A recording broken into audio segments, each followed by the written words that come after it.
මේ මිනිස්සු මට බයිනවාට ඔය කෑ ගහනකොට එහෙම බනින්න එපාලු. කැත විදියට කතා කරන්න එපාලු. ඔය විදියට කෑ ගහලා බනින්න එපාලු. මං දැන් අද ඉඳන් කතා කරන්නේ උත්තමාවිය. මේ බුලන්න එපා. හොඳ බබානේ බුලන්න එපා. කෑ ගහන්නත් එපා.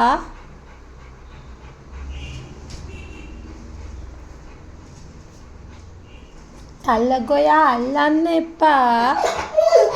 කා ගන්න එපා. කෑ ගන්න එපා. දඟලන්න එපා. අයියෝ දඟලන්න එපා. සත්තු අල්ලන්න එපා. අනේ ගේ විනාශ කරන්න එපා. අනේ එපා.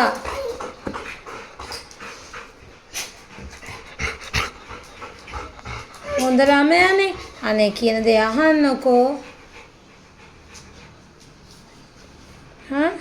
කියන දේ අහන්නකෝ.